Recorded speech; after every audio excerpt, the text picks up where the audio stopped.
জানেন যে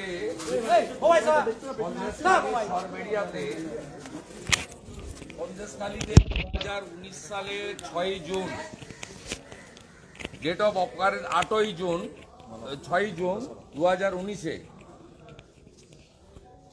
তিনজন ভারতীয় জনতা পার্টির কর্মীকে খুন করে লাশ লোপাট করা হয়েছিল। প্রদীপ মণ্ডল, দেবদাস মণ্ডল এবং সুকান্ত মণ্ডল।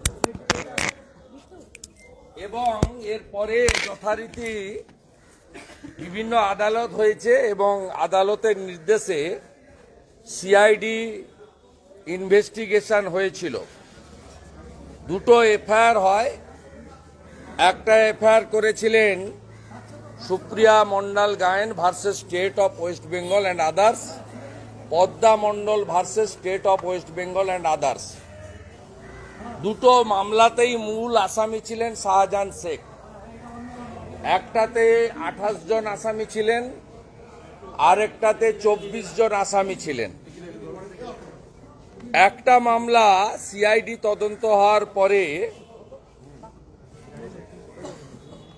নাজাট পুলিশ স্টেশন কেস নম্বর 142 2019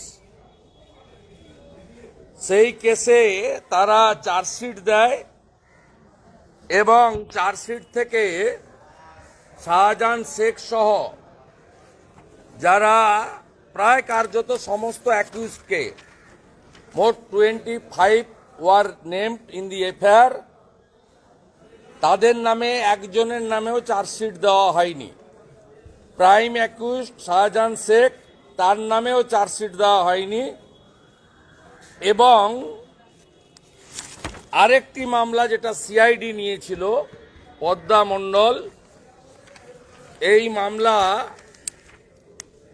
এখানেও শাহজাহান শেখ তিনি মূল অ্যাকিউজ ছিলেন। এই মামলার চার্জশিট জমা করা হয় 2022 সালে। 2022 সালে এই চার্জশিট জমা করা হয় এবং সেখানেও যারা অ্যাকিউজ ছিলেন মোট 28 জন, তার মধ্যে একেবারে দুটো নামে, একটা হচ্ছে মঈনুদ্দিন মোল্লা নিকনেম মাজেদ, মইজুদ্দিন মোল্লা অ্যান্ড জাভেদ আলী মোল্লা, এদের নামে চার্জশিট দিয়ে দেয়, পরে আবার বেলও দিয়ে দেওয়া হয়। আমরা আজকে সুপ্রিয়া মণ্ডল গায়েন এবং পদ্মা মণ্ডল তারা একটি রিট ফাইল করলেন কলকাতা হাইকোর্টের রেজিস্ট্রারের কাছে। এই মামলাতে এবং দুটি চার্জশিটকে চ্যালেঞ্জ করে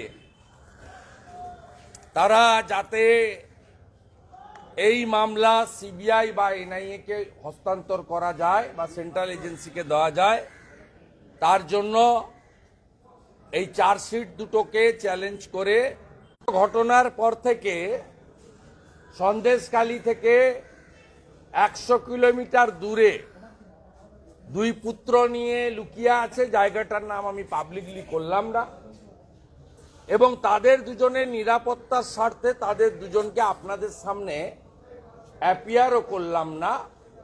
তাদেরকে আমি সেফলি তাদেরকে সেফ প্লেসে পাঠানোর ব্যবস্থা করলাম।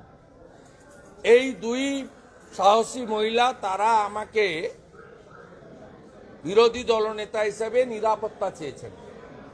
আমি সীমিত ক্ষমতার মধ্যে তাদের এই লড়াইকে কুর্নিশ জানিয়ে তাদেরকে নিরাপদে রাখার ব্যবস্থা করেছি। দুটি পরিবারের 9 জন এই মামলার নিষ্পত্তি না হওয়া পর্যন্ত বা যতদিন তারা মনে করবেন তারা সেফ হাউসে আমার তত্ত্বাবধানে থাকবেন। এবং আমরা এই মামলাটার জন্য কলকাতা হাইকোর্টের বিশিষ্ট যারা ক্রিমিনাল লয়ার্স আছেন তাদেরকে অনুরোধ করেছি তারা লড়বেন। প্রয়োজন হলে সুপ্রিম কোর্ট থেকেও আমরা সিনিয়রদের আনব এবং মহামান্য বিচার ব্যবস্থার প্রতি আমাদের পূর্ণ আস্থা আছে। আমরা আশা করব